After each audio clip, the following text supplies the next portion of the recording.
Next guest is he and his team not letting COVID-19 get them down. He is the CEO of Crisp and Green, Steele Smiley. Hi, Steele.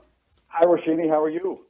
You know, I'm doing pretty well. How can you not do well on this gorgeous day? It's just beautiful out there. It is beautiful. It's a great day to be outside. Yes, it really is. All right, so give people the latest with Crisp and Green for those who don't know what a gem this is in our backyard. You know, I really appreciate the opportunity to talk to you today. Crisp and Green was designed to be a healthy alternative with great food, all chef-driven, nature-based, great for you, affordable in neighborhoods of your choice. And you know, we're conveniently located in 7 locations, soon to be growing here in Minneapolis. And, you know, we're proud to be serving thousands of guests every day. Which is fabulous. And how many locations do you have now? What are you up to? You know, we have 7 locations that are open. I know that we have more under development. So if we're not in your area, I'm sure we will be at some point here soon in the metro area. And Minneapolis has been a big focus for us. It's where we started. It's home for us. It's home for me. And we're going to make sure that people are taken care of in our home market first. I mean, and I understand that you were already putting some things into place even before shutdown times and the pandemic hit, that you're keeping up and maybe we're even ahead of the game. You know, the reality of it was for us, I spent the last 4 years of my life working for an international fitness company.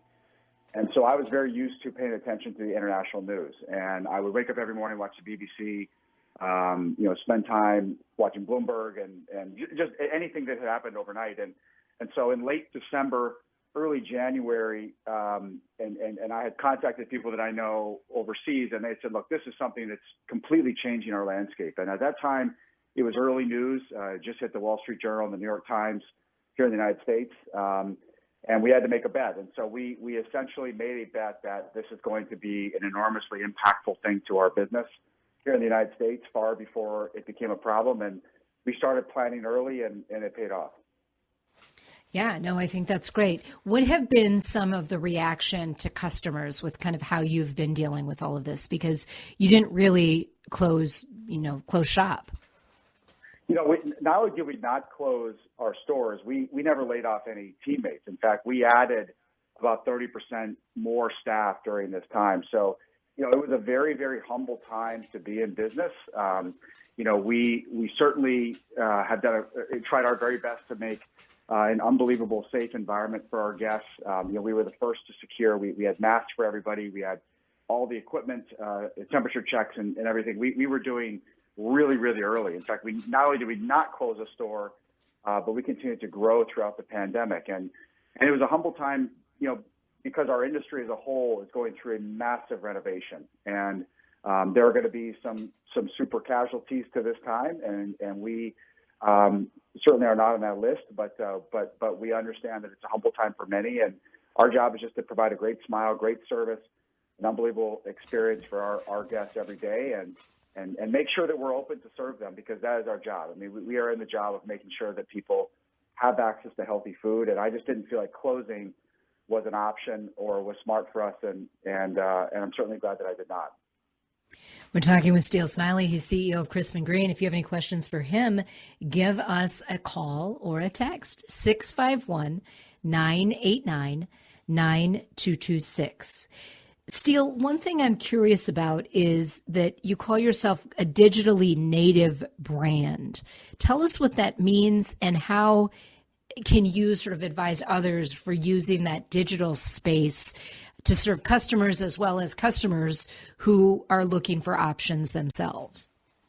You know, I appreciate you saying that. I say it a little bit more humbly in the sense that, you know, we were really early to develop digital tools to allow people to order on our app, which I think our app is hopefully is fantastic. People believe that it is, that I feel that it is. And we certainly get a lot of good feedback every day. But the reality of it is that we spend, you know, tens of thousands of dollars developing a very robust tool that allowed people to download, order any of our food, pay for it, and have it delivered to your door within 20 minutes, anywhere in the metro area. And we were so far ahead of the curve that what essentially happened with COVID is that, you know, that stress that came along with it, all the negativity and the sadness and the difficulty, it came with one big caveat, is that it basically taught consumers that that's a safe way to order food. And so we had thousands and thousands of people, and I'm not exaggerating that number. We're having thousands of people download our app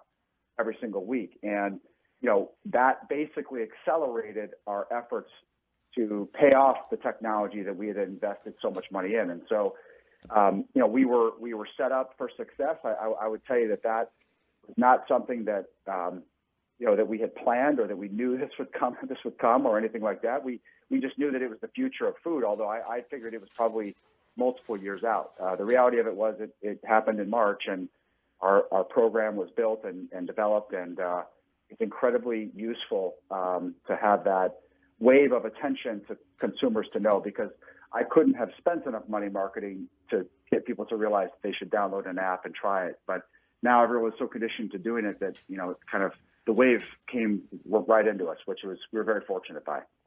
Yeah, absolutely. You already had the surfboard out for sure. Yeah. What is your advice? I mean, the restaurant industry definitely has been decimated this year, locally in Minnesota as well as around the country and the world. What is your advice? Not everyone's fast casual, but what's your advice to other restaurants and their customers when it comes to, the digital or making the most of this hand that you've been dealt? I think the first thing is don't close. I think, customers reward businesses for doing their best, even when it's necessarily not perfect. And, I think a lot of businesses decided to just close and stop serving. And certainly if you're in the full service sector, you had to, right? That was it was mandated. But in the fast casual sector, a lot of brands just closed. And I think that was strategically the wrong decision. And ultimately will hurt them in the long run. And I would say reopen, make sure you're doing everything correctly. And then, really from a more macro standpoint, I think it is our job as restaurateurs, whether we are competitive or not, it is our job to help each other succeed. Because the reality of it is that the restaurant industry as we know it is completely dead. I mean, there is no going back. It is forever changed. And, we're already seeing the numbers spike into the fall. And potentially if dining rooms shut again, we need to be far better about communicating with each other and working towards the same goals. And that's something that I hope that we can do. I know I've had conversations and calls from dozens of restaurateurs that are in Minnesota, asking questions. Okay, what about this? Or how do we do this? And our job is very simple. It's to provide that advice and help. And we ultimately believe that an ecosystem that is healthy and prospering helps everybody. And I want to make sure that we have the opportunity to have a thriving restaurant business, whether it's competitive or not, because the reality of it is, if it is not, that's bad for all of us.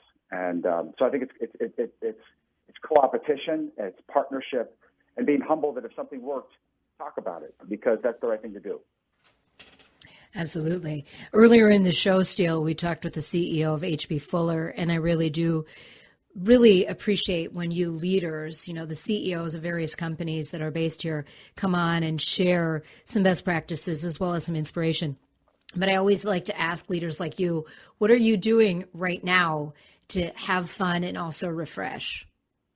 Yeah, first of all, I thought that was a great interview. And second of all, I'll tell you that, for me, it's fitness and wellness. And, it's a twice a day endeavor for me. Every morning, every evening, I'm getting a double dose every day. And for me, that's how I can recenter myself. I know that that's extreme for a lot of people, but having spent 16 years or 17 years in the fitness business, that's just what I do. So everyone has their own thing, and it's surrounding themselves with people that you love and love you back, and ultimately taking the time to be, more family centered. And whether it's family that's acquired or family that you were given, I think spending time with people that are important around you is critical in this time, because it gives you that support that you need to plow through those difficult days. Yeah, and that unconditional love, which is so needed and important. Yeah. And I appreciate you sharing that. I love that, the double dose of exercise. We'll have to use that more often. And of course, I had the honor of chatting with Steele earlier this year in season 1 of Real Leaders with Roshini podcast. You can check out his episode on the podcast page or on your favorite podcast platform. Steele Smiley, thanks so much for spending time with us today. Thank you. Enjoy the outdoors. I know you will. And let's stay in touch because it's wonderful to be able to talk about the wins that are happening out there. I'm available for you anytime you need me. So thank you very much, everybody. I appreciate it. Thanks, Steele. Have a good one.